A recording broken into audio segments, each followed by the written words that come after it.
자, 오늘은 12절부터 14절까지 각 구절에서 한 가지씩 우리가 교훈을 받았으면 좋겠는데요. 첫째로는 고난을 이상히 여기지 마십시오라는 것입니다. 고난을 이상히 여기지 마십시오. 12절을 한번 볼까요? 사랑하는 자들아, 너희를 연단하려고 오는 불시험을 이상한 일 당하는 것 같이 이상히 여기지 말고. 자, 고난에 대해 하나님께서 처음으로 주시는 말씀은 이 고난이라는 것을 이상한 것으로 여기지 말아라. 이것이 내게 왜 일어난 것인가? 이거 말이 안 된다. 나 하나님 잘 믿는 사람인데, 나 착하게 선하게 살려고 하는 사람인데 왜 나 같은 자에게도 이런 고난이 오는가? 정말 이 고난이라는 문제 앞에 우리가 많이 무너지거든요. 충격을 받을 수밖에 없죠. 그럴지라도 처음에는 충격을 받고 힘들지라도 이것을 이상히 여기면서 중심을 잃지 말아라 라고 말씀을 해주시는 거예요. 여러분, 우리가 따르는 예수님을 가리켜서 성경이 뭐라고 말씀하시냐 하면은 그는 고난과 슬픔을 아는 자였다라고 말씀을 하고 있습니다. 이 세상에 오셔서 고난과 슬픔을 아는 자였다라고 예수님을 가리켜 말씀하고 있어요. 이사야 53장을 보면. 그러니까 우리는 예수님을 따르는 자들인데 우리가 따르는 예수님도 고난과 슬픔을 아셨다면은 우리에게, 예수를 잘 믿는 우리에게도 고난과 슬픔이 임할 때에 이것이 뭐 잘못된 게 아닌가, 왜 이런 것입니까 하고 정말 중심을 잃고 살지 말아야 한다는 것입니다. 성경을 쭉 살펴보면 이러한 그 예화들이 있어요. 믿음의 족장 중에 창세기서를 보면 이제 믿음의 이제 아비들이죠. 족장들 중에 야곱이 있었는데요.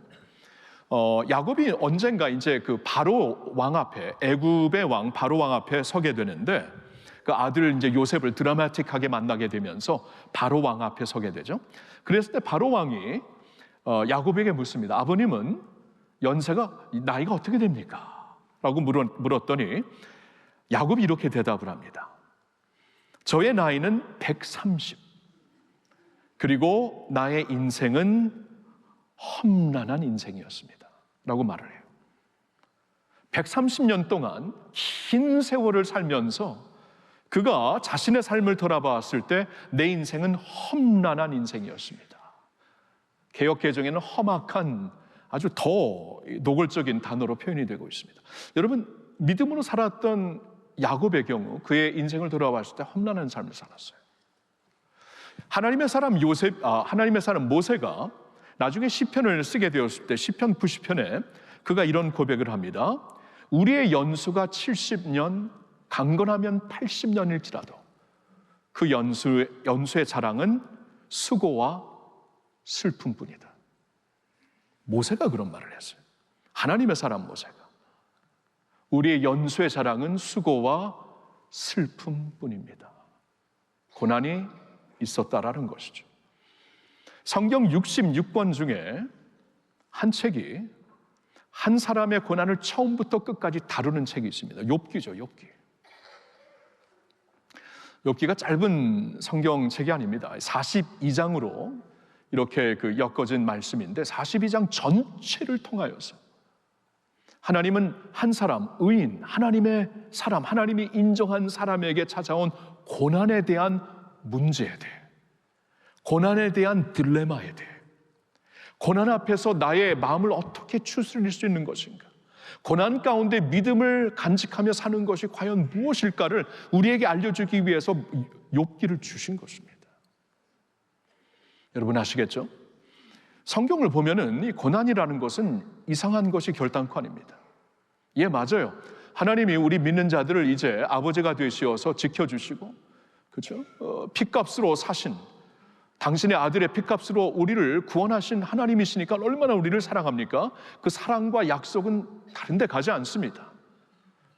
그렇다고 우리에게 고난을 허락하지 않는다는 건 아니에요. 허락하십니다. 하나님의 사람들에게도 고난이 찾아왔었어요. 베드로에게도 고난이 있었습니다. 역사를 보면 그는 예수님을 위해 십자가에 거꾸로 달려서 순교하게 된 것을 우리가 알 수가 있습니다. 이상한 것이 아니다라고 말씀을 해주시는 거예요. 이것부터 우리가 깨달아야 중심을 잃지 않습니다. 왜 나에게 이런 일이 일어났을까? 하나님 나를 버리신 것인가? 내가 뭘 잘못한 것인가? 나에게 이러한 어려움과 고난이 허락된 것은 이건 뭐 내가 믿는 그 믿음의 뭐 잘못된 가르침이 아닌가? 막 이러한 그 딜레마 속에서 회의에 빠져서 못 나오는 성도들이 적지 않습니다. 저도 그렇고요. 그래서 처음으로 주시는 하나님의 이 고난에 대한 가르침은 이거 결단코 이상한 것이 아니야. 이것을 잘 받아들일 수 있어야 돼 라고 말씀을 주시는 것입니다. 그런데 한 가지 오늘 본문에서 한 가지 붙잡을 수 있는 어떠한 그 기둥이 있어요. 그게 뭐냐 하면 이제 12절이 어떻게 시작되죠? 사랑하는 자들아, 이렇게 시작이 됩니다. 사랑하는 자들아, 사랑하는 자들아. 아가페토이, 아가페토이. 신약 성경에 30번 나오는 단어입니다. 아가페토이, 사랑하는 자들아. 여러분, 이 고난에 대해 대답은 없는데 한 가지 붙잡을 수 있는 기둥이 고난 가운데 무엇이냐 하면 하나님이 우리를 사랑하신다 이거예요. 하나님이 우리를 사랑하신다. 이것만큼은 확실하다 그 말이에요. 이 아가페토이라는 이 단어가 영어로 번역이 될 때 beloved, dearly loved 이렇게 나와 있어요. 이 굉장한 목자의 마음에서 나오는 단어입니다. 같이 아파하시면서 같이 눈물을 흘리시면서 이렇게 전해주시는 말씀, 사랑하는 자들아, 사랑하는 내 아들아, 사랑하는 내 딸아.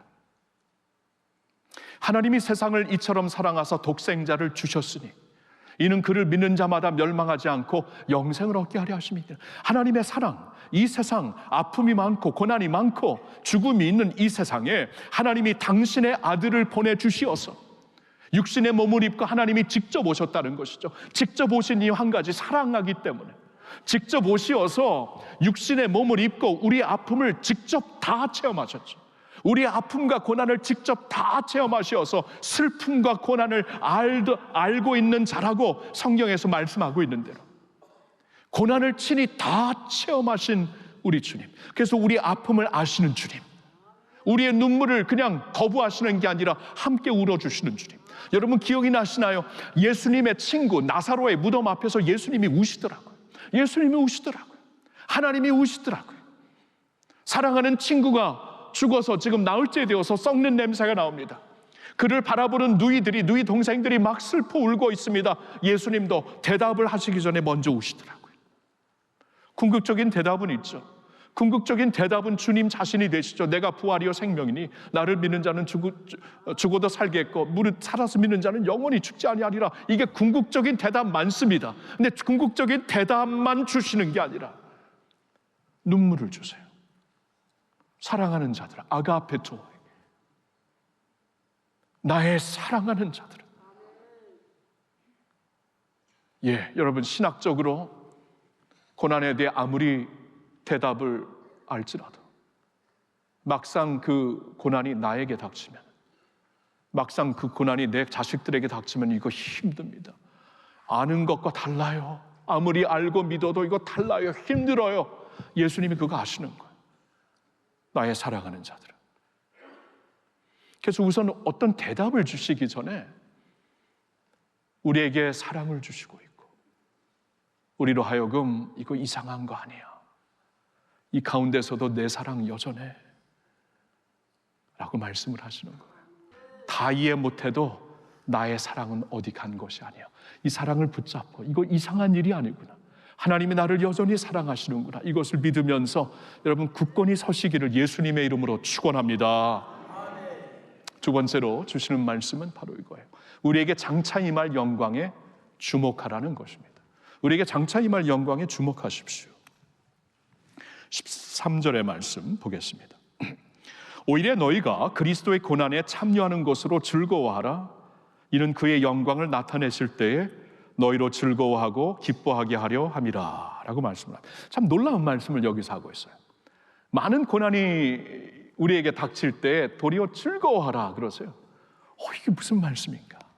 어떻게 해서 그런 말씀을 하실 수 있는가? 여기 보니까 두 가지 이유를 말씀하시죠. 너희가 그리스도의 고난에 참여하고 있기 때문이요, 그리고 두 번째로는 그의 영광을 나타내실 때 너희로 즐거워하고 기뻐하게 하려 하심이라 라고 말씀을 합니다. 자, 먼저 그리스도의 고난에 참여하고 있는 것을 한번 생각해 보겠습니다. 여러분, 이 서신서, 이 베드로 전서를 받고 있는 수신자들에게는 그리스도의 고난에 참여하는 것이 굉장히 직접적으로 다가오는 말씀이었어요. 왜냐하면 예수님 때문에 모든 것을 포기했거든요. 그 당시에 예수님을 그렇게 믿지 아니하면 믿을 수 있는 길이 없었어요. 그냥 머리로만 믿을 수 없었습니다. 그냥 삶으로 믿는 것이었는데, 이 모든 것을 이제 주님께 걸고 주님과 함께 사는 자들이었기 때문에 그리스도의 고난에 동참하는 자들이여라고 말씀을 하셨을 때 이 수신자들에게는 굉장히 직접적으로 와닿는 말씀이었죠. 자, 그러면 퀘스천이 이겁니다. 그러면 이 말씀이 우리에게도 적용되는 말씀인가? 그리스도의 고난에 동참하는 자들아, 그래서 이제 즐거워하라라고 말씀을 하시는데, 이게 우리에게도 적용되는 말씀일까? 여러분, 성경을 해석할 때 두 가지 질문이 굉장히 중요합니다. 이제 해석학을 배울 때 이 두 가지 질문을 꼭 가지라고 하는데, 이 주신 말씀이 수신자들에게는 어떠한 의미로 다가왔을까? 이걸 생각하지 않으면 엉뚱한 해석이 나와요. 막 이단적인 해석, 완전히 빗나가는 해석이 나옵니다. 이 성경은 수신자들에게 주신 말씀이에요. 그들에게는 무슨 의미로 다가온 말씀인가? 이걸 물어야 되고요. 두 번째로는 그러면 그 말씀은 우리에게 무슨 의미가 되는가? 이걸 물어야 돼요. 왜냐하면 우리에게 주신 말씀이잖아요. 여러분, 성경에 있는 서신서 외에도 이 사도들이 보낸 수많은 서신들이 있어요. 성도들에게, 교회들에게. 근데 그 모든 것이 성경에 이렇게 포함되어 있지 않습니다. 그런데 이 베드로 사도가 그 당시 이 소아시아 내륙에서 거류민처럼 살고 있는 성도들에게 보낸 편지는 우리에게 서신서 중에 하나로 주셨잖아요. 그러면 우리에게도 이 말씀은 적용되는 것이다 라고 주시는 그러한 의미가 있는 것이에요. 그러면 물어야 돼요. 수신자들에게는 이것이 그리스도의 고난에 참여하는 것이 아주 직접적인 의미가 있었다면 우리에게는 무슨 의미가 있나? 간접적인 의미가 있습니다. 왜냐하면 우리가 예수님을 2000년 전에도 그랬지만 오늘날에도 예수님을 믿기로 결단하는 순간 우리는 이제 내가 사는 것은 내가 아니요 내 안에 그리스도께서 사시는 것이다. 내가 사는 나의 삶과 죽음은 이제 그리스도 주님 것이다 라고 우리가 고백하며 다 믿음 생활하고 있습니다. 아직 그렇게 믿지 아니하시는 분들은 그렇게 믿어야 돼요. 내가 사는 것은 그리스도입니다. 이게 이제 신앙의 아주 기본적인 신앙의 요소가 되는 것입니다. 그러니까 보세요. 내가 사는 것이 내가 아니라 그리스도이기 때문에, 내 안에 그리스도이기 때문에 내가 세상에서 즐거워하는 것도 주 안에서 즐거워하는 것이고, 내가 이 세상에서 고난과 아픔 가운데 있는 것도 주님과 함께 인내하며 그 일을 감당하는 것이에요. 내 안에 그리스도께서 계시다. 그런 의미에서는 간접적으로 우리의 고난은, 왜냐하면 우리의 삶이 우리의 것이 아니기 때문에 주님 것이기 때문에 우리에게 당한 고난은 그리스도의 고난에 참여하는 것과 동참하는 것과 마찬가지예요. 그런 의미에서.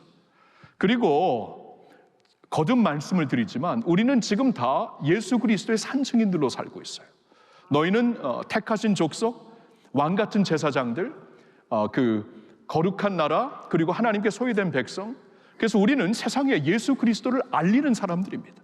우리의 삶을 통해 주님을 알리는 사람들인데, 우리 안에 계신 그리스도를 알릴 수 있는 가장 파워풀한, 가장 위대한 모습 중에 하나가 고난을 어떻게 견디는가, 이게 아니겠습니까?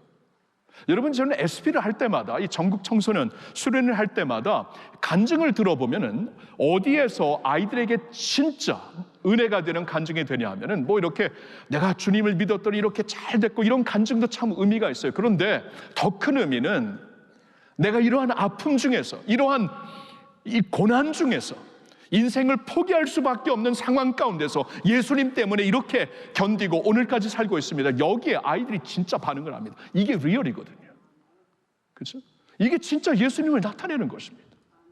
그런 면에서 우리의 고난을 통해 예수 그리스도의 영광을 우리가 드러낼 것인가 아닌가? 이 그러면 고난을 통해서 예수님을 드러낼 것이면 주님과 함께 주님의 고난에 참여하는 것이죠. 이것을 외면하고 박탈하고 도와주세요, 건져주세요, 기도는 충분히 할 수 있지만 하나님께서 이것을 계속 가시를 허락하실 때 가시 가운데 더 큰 은혜를 주실 것을 믿고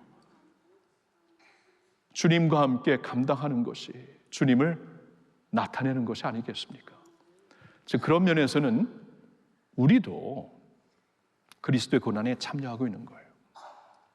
자, 그러면서 그리스도의 고난에 참여하는 자들이기 때문에 뭐라고 하십니까?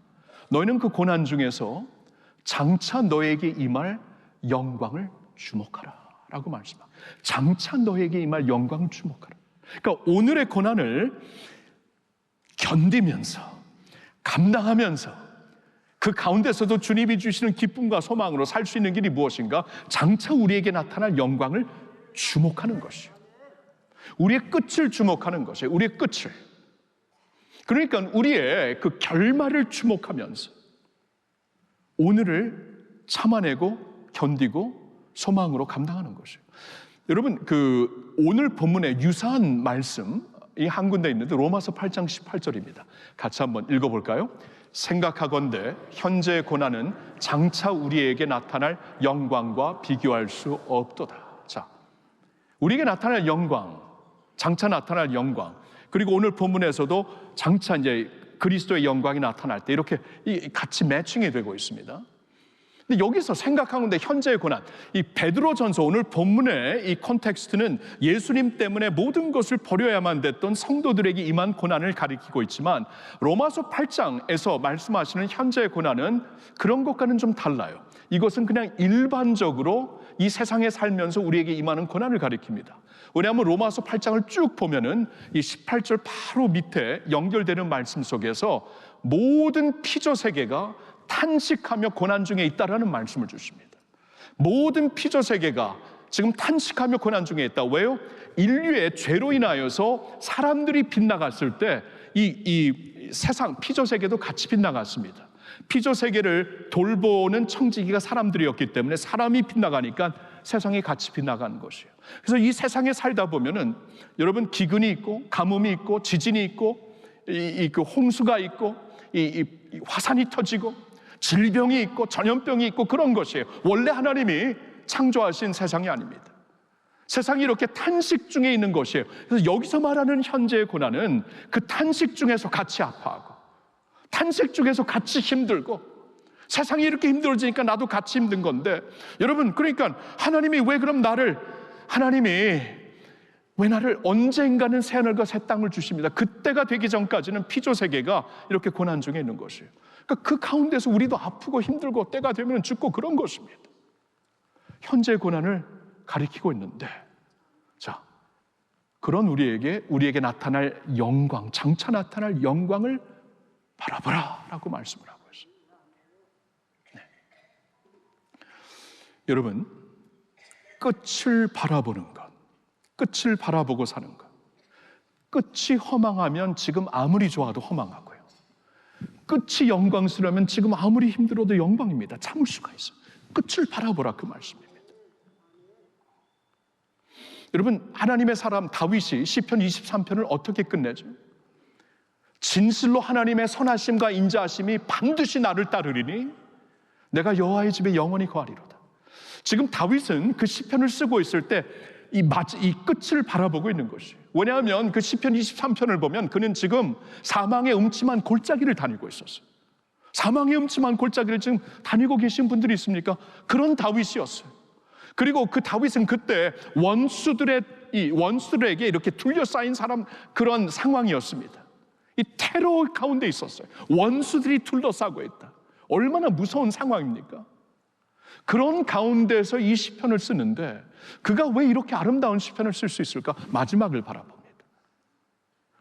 하나님의 선하심과 인자하심이 반드시, 전 번역에서는 정녕 나를 따르리. 내가 여호와의 집에 영원히, 이 끝이 영광스럽다. 그러니까 이 세상에서 하나님이 나를 건지시든지 아니라면 하나님이 반드시 당신의 나라에서 나를 건지신다. 이 끝을 바라보면서 지금을 감당하고 있는 것이에요. 성도 여러분, 고난 중에 계십니까? 병상 중에 계십니까? 여러분, 이게 끝이 아니에요.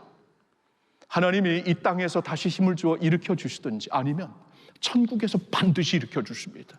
우리의 끝이 영광의 끝이기 때문에 그때를 바라보며 오늘 저 높은 곳을 향해 오늘도 나아갑니다. 이 찬양을 부르면서 나의 영원하신 기업 찬양하면서 주님 앞으로 나아가실 수 있기를 예수님의 이름으로 축원합니다. 한 가지 더 봅니다. 그것은 이제 이건데요, 함께 하시는 성령님을 의지하십시오. 오늘 본문 14절에 참 놀라운 표현이 있습니다. 너희가 그리스도의 이름으로 치욕을 당하면 복 있는 자로다. 영광의 영 곧 하나님의 영이 너희 위에 계심이라. 자, 영광의 영 곧 하나님의 영은 성령을 가리키는데, 성령은 우리 믿는 자들에게 다 내재 오시어서 우리 안에 계시는 분이거든요. 근데 여기서 참 독특하게 하나님의 영이 너희 위에 계시다. He is over you라고 말씀하고 있어요. Over you. 우리 안에 계시다. 단순히 이런 표현이 아니고 He is over you.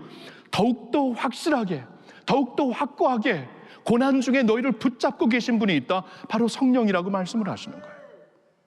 여러분 아시나요? 이 성령이 우리 믿는 자들을 곁에 오셔서 도우시는 분이에요. 성경을 보겠는데 요한복음 14장 16절에 이런 말씀이 있습니다. 같이 읽을까요? 내가 아버지께 구하겠으니 그가 또 다른 보혜사를 너희에게 주사 영원토록 너희와 함께 있게 하리니. 자, 이 말씀은 예수님이 이제 제자들 놓고 떠나시기 전에 제자들을 위로하기 위해 주신 말씀입니다. 제자들이 아니 우리를 두고 어디를 가실 것입니까? 내가 가는 건 너가 못 온다 했을 때 제자들이 막 걱정을 하기, 근심을 하기 시작합니다. 그러니까 예수님이 이제 제자들을 안심시켜주기 위해 내가 너희를 결단코 고아처럼 놔두지 않으리라라고 말씀을 하시면서 주신 말씀이 저 말씀이에요. 내가 아버지께 구하겠으니 나는 너희를 떠나지만 그가 또 다른 보혜사를 너에게 주사. 성령을 가리키는데 보혜사, 성령. 보혜사라는 단어가 원어로 보면은 파라클리토스라고 우리 곁에 오셔서 도와주시는 분이라는 뜻이에요. 곁에 오셔서 도와주시는 분. 왜 여기서는 또 다른 보혜사로 얘기하시냐 하면은 지금까지는 그들 옆에 오셔서 도와주시는 분이 주님이었잖아요. 예수님이 직접 파라클리토스의 역할을 하셨는데 이제 주님이 떠나시게 되니까 또 다른 파라클리토스가 너에게, 보혜사가 너에게 올 것이다. 성령이다. 그가 너에게 와서 너를 위로하고 너를 도와주실 것이다 라고 하나님께서 모든 믿는 자들에게 성령을 약속하신 줄로 믿습니다. 자, 근데 그 성령이 우리 모든 자들에게 오시어서, 믿는 자들에게 오시어서 우리를 도와주시는 성령인데, 특별히 고난 가운데, 특별히 아픔 가운데 있는 자들에게는 He is over you. 그냥 우리 곁에 오셔서가 아니라 우리를 완전히 감싸 안고 우리를 도와주시는 하나님의 영이 되신다. 그런 뜻이에요. 여러분, 그런 뜻이에요. 여러분, 우리 고난 중에 성령님이 특별히 He is over you, 우리 위에 계시다. 그냥 우리 옆에 계셔서 도와주시는 분이 아니라, 우리 내재하시는 분이 아니라 He is over you, 감싸주신다. 그 성령님을 의지하시기를 바랍니다. 다니엘이 세 친구가 풀무 속에 들어갔을 때 또 한 분이 갑자기 나타나죠. 느부갓네살, 이 우상을 섬겼던 느부갓네살이 목격하다가 세 명을 집어넣는데 저 한 사람이 누구냐? 내가 보니 신의 아들과 같다. 맞아요. 하나님의 아들이었습니다. 그러니까 다니엘과 세 친구와 항상 동행하시는 분이었지만 특별히 고난 중에 He is over you. 고난 중에 같이 가장 그 사망의 음침한 골짜기에서 임종의 그 순간에 가장 힘들 때 He is over you. 하나님이 함께 하시며 여러분들을 붙잡아 주실 줄도 믿습니다. 여러분, 성령님을 의지하세요. 성령님을. 고난 가운데, 병상 가운데 혼자 계신 게 아닙니다. 외로운 그 시간, 여러분 위에 계시는 성령님을 의지하면서 성령님, 나 자신을 올려드려요. 나를 붙잡고 가주세요. 성령님께 온전히 의탁합니다. 그렇게 사시면서 여러분 고난의 때를 믿음으로, 사랑으로, 소망으로 잘 감당해 나가실 수 있기를 예수님의 이름으로 축원합니다.